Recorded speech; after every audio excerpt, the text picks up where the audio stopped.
Okay, well, I just finished talking about all the positives of the mini gastric bypass, and so we could go over that. But I like to re-emphasize the potential negatives, and that they're many times potentially avoidable, and it's the reason that you see some of our guidelines in the manual. So number one, the most serious, most frequent long-term complication is getting an ulcer or gastritis after the surgery. The surgery of taking part of the stomach out and connecting it to a loop of intestine was actually invented to treat ulcers by Theodore Billroth and used for many years as an antrectomy and a Billroth too. So it's a good surgery for ulcers, but we've known for 100 years that that new connection, just like the Roux-en-Y gastric bypass, can get an ulcer. Okay? An ulcer is terrible. It causes pain and unpleasantness, and we can usually fix it with medicine. But an ulcer by itself is nothing compared to the complications of perforation or bleeding. Okay? So we hate that complication is associated with the surgery. A minute ago I was talking about the positives. I wish I'd done the video on the positives, and I wish my battery would run out here so I didn't have to talk about the negatives. Ulcers are deadly, painful, complicated, serious, and we get them with this surgery. This surgery causes ulcers in 3 to 5% of our patients. Okay?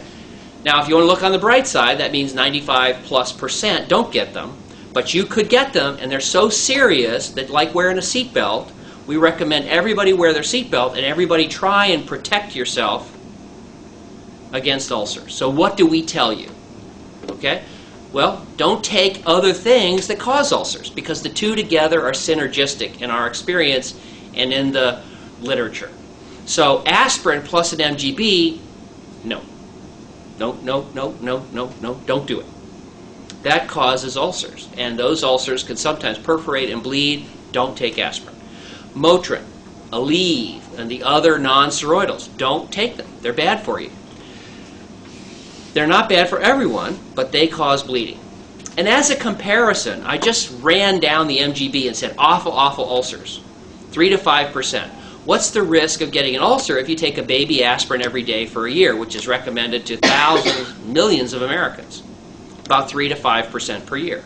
So we're very much like an aspirin, and we don't want you to get an ulcer. We think it's terrible to have the risk of getting an ulcer with an aspirin, but a lot of doctors recommend it because they think the benefits outweigh that risk. Same thing for MGB, but beware, there are things that can increase your risk of getting an ulcer. One, don't take aspirin with it. Don't take Motrin with it. Okay? Don't drink alcohol with it. Don't smoke cigarettes with it. Okay? Those are ulcerogenic things, and they can turn the wonderful effects of the MGB into an unbelievable tragedy. You don't want this to happen. Don't do it. And we know this because we've had patients ignore my advice. We have patients that get 2 and 3 years out. They've lost 100 or 200 pounds. Their life is wonderful. They're thin, attractive. They have opportunities they've never had before. And they say to themselves, I was a diabetic. I did have high blood pressure, but now I'm normal. No. That is not what we have to offer. We don't have normal to offer. Okay? We have potentially cure of diabetes, potentially cure of sleep apnea, potentially cure of high blood pressure, potential improvement or cure of osteoarthritis, potential improvement in dozens of other serious medical problems, including potential reversal of serious coronary artery disease. We've seen improvement in significant renal disease. We had a patient in clinic last week. Prior to surgery, they said his kidney function was 20 to 30% and he would soon need dialysis. He was 9 months out after his surgery. His kidney function had improved to 75% of normal, and they predicted his kidneys were better. There are many benefits of the MGB, but it comes with a trade-off. Number one is ulcers. And there's a lot more we could talk about ulcers.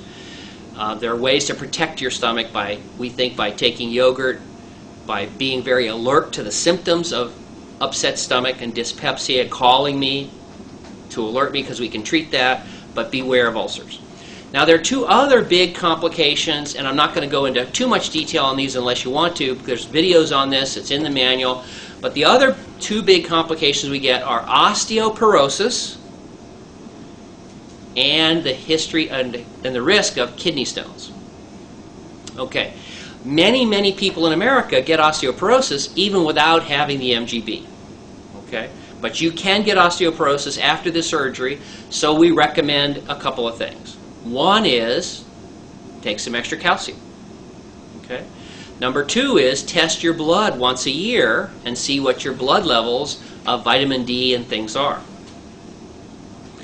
On the issue of vitamin D, there's new research that shows that in the past we did not know, but most of us are vitamin D deficient. A huge percentage of the population is vitamin D deficient. So now we ask all of my patients pre-op to get a vitamin D level because I'm tired of being blamed for it. All my patients have been calling me up saying, hey, I'm vitamin D deficient. I'm going, yeah, everybody is. Now, here's the disappointing part. If you have low B12, you can solve that by taking B12, right? So if I tell you you have low vitamin D, do you think that you could fix that by taking vitamin D? Maybe. There have been some research studies that I'll mention that suggest that might be a problem. Low vitamin D is associated with a variety of complications, increased risk of cancer and heart attack and problems like that, but probably most related to osteoporosis, falls, and hip fractures. Okay? So in Australia, they took 3,000 women. They said the other studies on giving people vitamin D were equivocal. We will give each person in the therapy group thousands of units of vitamin D as a single dose every year for 3 years, and we'll follow them compared to the group that does not get the vitamin D.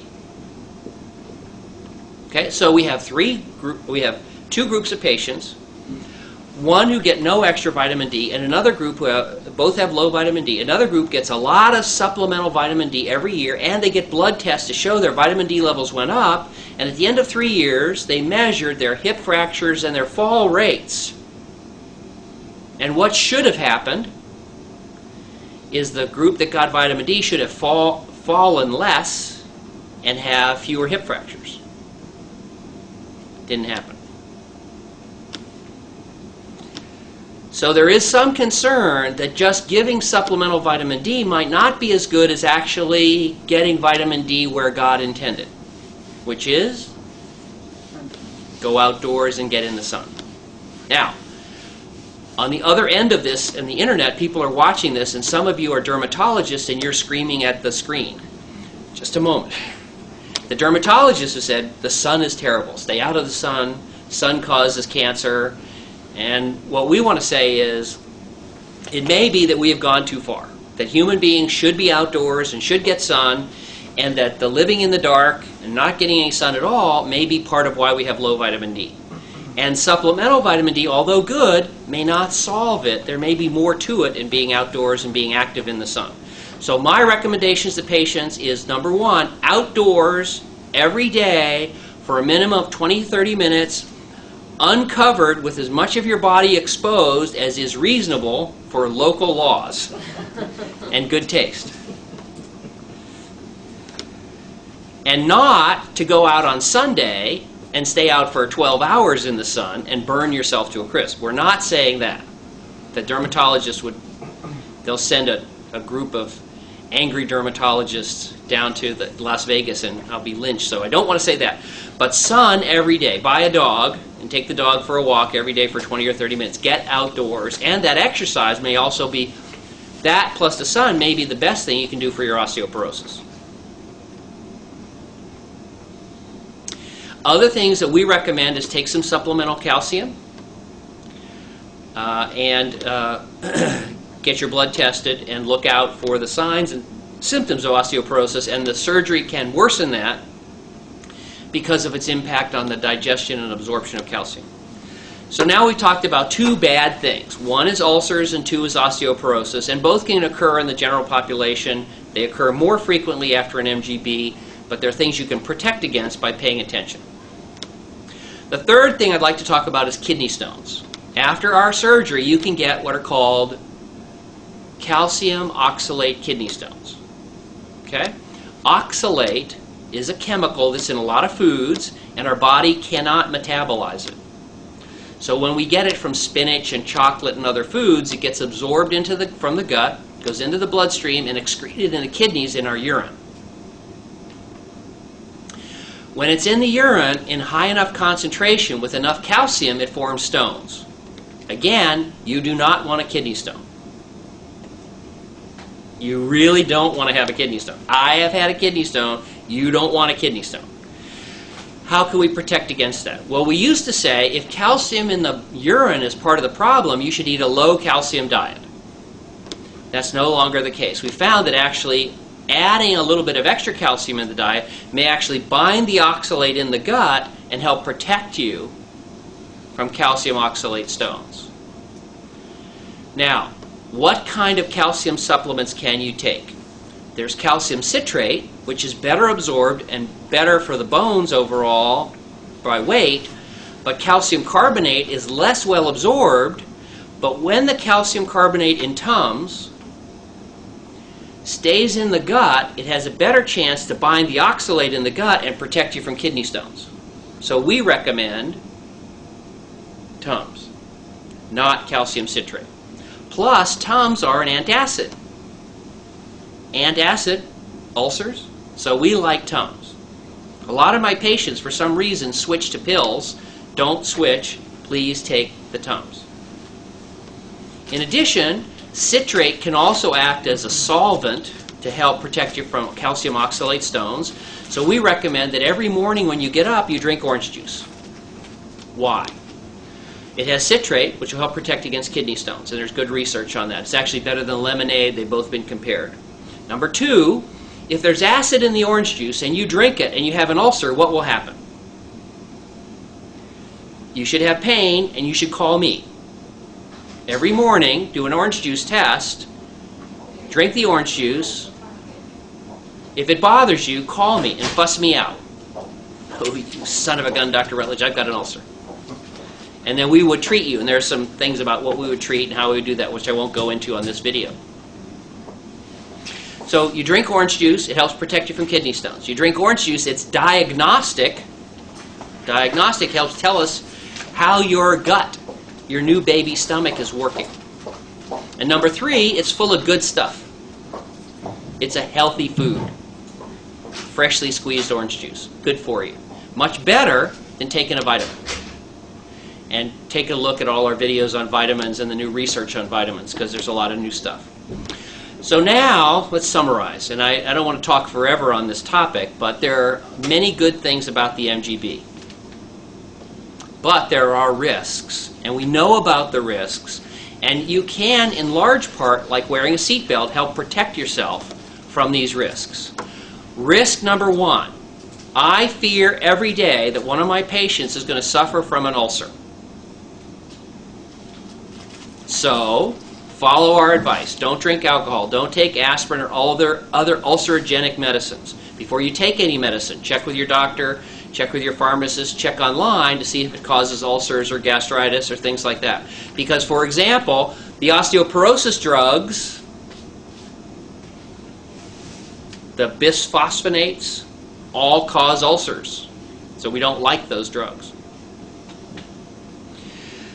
Number two, okay, besides ulcers, osteoporosis. It's a lifetime problem. It's a problem in lots of Americans. Vitamin D is very important. Taking extra vitamin D is probably okay, but most important is get out. Get up.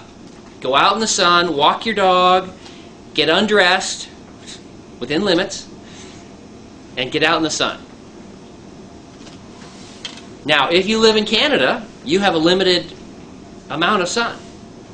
And I don't dare say this on the video, so I won't say anything about tanning beds, because that's a terrible idea for me to even bring it up. And third, kidney stones.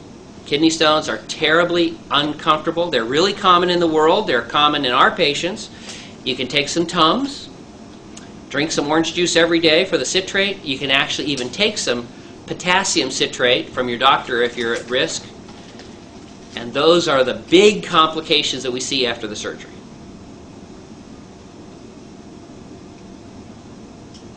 Questions? That's a lot of new research. That's the latest.